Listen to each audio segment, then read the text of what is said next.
Le dernier point, concernant l'idéologie du préservatif, c'est qu'il ne faut pas oublier que finalement, malgré les préventions multiples aujourd'hui, malgré le matraquage, que ce soit à l'école, au collège, au lycée, dans les médias, partout, pour le port du préservatif, au bout d'un moment, les couples ne l'utilisent plus. Pourquoi?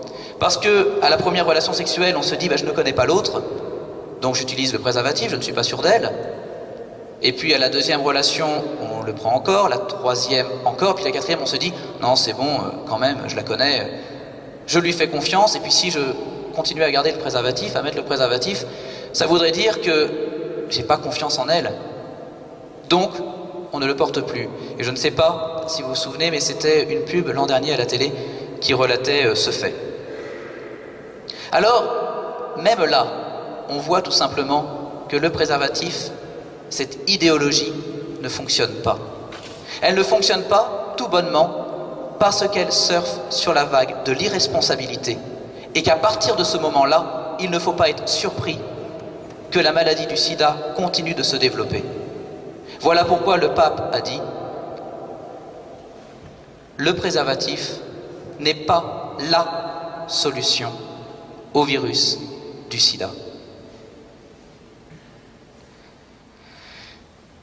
Maintenant, dans le dernier livre, qui va apparaître, je crois, le 3 décembre, même s'il est sorti en Italie mardi dernier, je crois, dans ce livre, à la question du journaliste, mais enfin, n'y a-t-il pas des circonstances dans lesquelles le préservatif, tout de même, est nécessaire? Et le pape répond ceci. Il est évident que dans le cas d'une prostituée, alors vous verrez dans les journaux que le pape dit un prostitué, il dit bien une prostituée, mais enfin, à la rigueur qu'importe, on s'en fiche. Il dit dans le cas d'une prostituée, il est évident que quand on est dans la logique du mal, c'est-à-dire d'une relation sexuelle déconnectée de l'amour, lorsqu'un homme va voir une prostituée uniquement comme un déversoir de sa libido, comme le déversoir de ses pulsions sexuelles, il est évident que dans ce cas-là, le préservatif se révèle non pas moral, non pas licite, la question n'est pas là, mais nécessaire. Et le pape dit, si un homme va voir une prostituée et met un préservatif, alors ça peut être au moins un premier pas vers une moralisation de l'acte sexuel. Qu'est-ce que ça veut dire? Le pape dit, si quelqu'un va voir une prostituée et met un préservatif, c'est qu'au moins il prend en considération les conséquences possibles de son acte. Et alors, envisageant les conséquences possibles, se dit, peut-être serait-il plus responsable de mettre un préservatif dans cet acte qui n'est que le signe de mon immaturité affective, de mon incapacité à me dominer, à me maîtriser, à respecter cette femme, et tout bonnement dans mon incapacité à aimer en acte et en vérité. Alors le pape prend un cas très concret, non pas comme une légitimation du préservatif, mais il dit bien dans cette circonstance exceptionnelle. Et voilà pourquoi, si vous avez écouté France Info, vous avez pu entendre dire « Mais finalement, ce pas n'est pas un pas gigantesque, le pape ne revient sur rien, il ne légitime absolument pas le préservatif, etc. etc. » Un autre cas, par exemple, dans lequel le préservatif, ou pour lequel le préservatif pourrait se révéler nécessaire. Vous avez tous entendu parler, j'espère, si ça commence à dater maintenant, du scandale du sang contaminé. Une femme ayant accouché et devant recevoir une transfusion sanguine, se voyait, avec sa transfusion sanguine, injecter le virus du sida puisque le sang qu'elle recevait était contaminé. Cette femme, qui n'a rien demandé à personne, qui venait seulement mettre au monde un enfant, se retrouve alors porteuse du virus du sida. Voilà qu'elle rentre chez elle, et alors, comment vont être ses relations conjugales?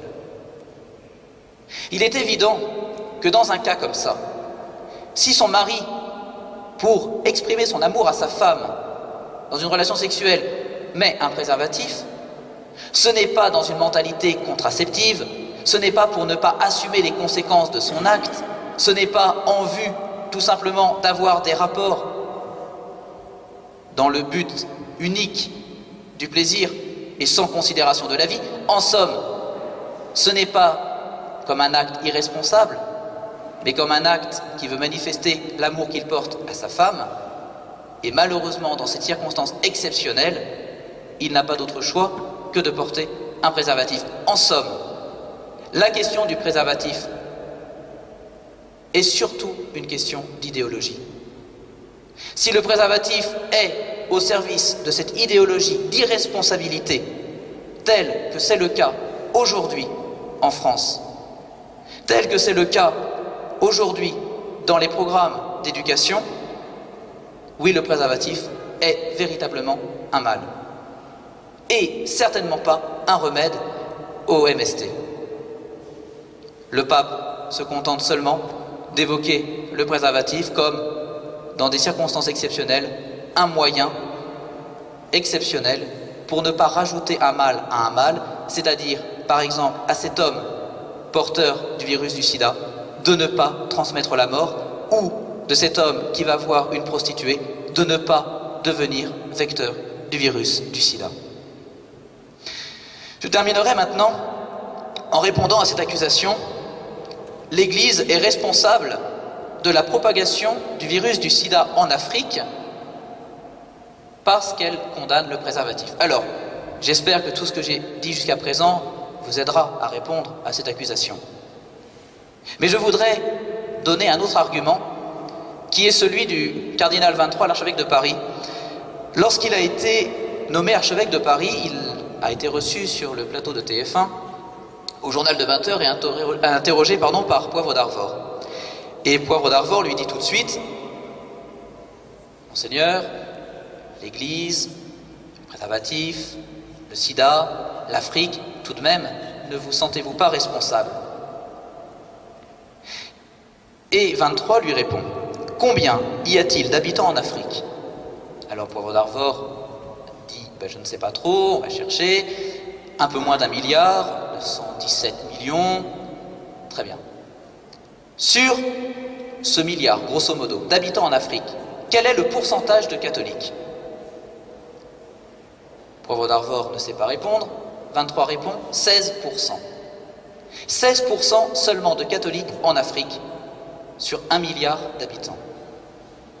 Combien de musulmans? 53%. Alors, le pape dit comment le cardinal 23 dit comment le message du pape, qui ne s'adresse qu'à 16% d'une population globale, pourrait être responsable de la propagation générale du virus du sida en Afrique. De plus, l'Église n'est pas une secte. Si elle affirme des principes au nom de la dignité de la personne humaine, si elle affirme des principes dans le respect de la personne humaine, de la signification même de l'amour, dans la signification profonde de ce qu'est une relation sexuelle, si elle affirme ces principes avec force, à contre-courant de l'idéologie moderne, cependant, elle n'impose pas à ses fidèles de suivre ces principes. Car l'Église annonce, mais ce sont les fidèles qui agissent. Ce sont les fidèles, c'est chacun d'entre nous qui sommes responsables des actes que nous posons. Nous savons ce que l'Église dit pour nous guider. Nous savons ce qu'il faut faire. Charge à nous de le faire. Si en Afrique, des chrétiens qui entendent pourtant le message du pape ne vivent pas selon cet idéal chrétien, c'est leur responsabilité et pas celle de l'Église.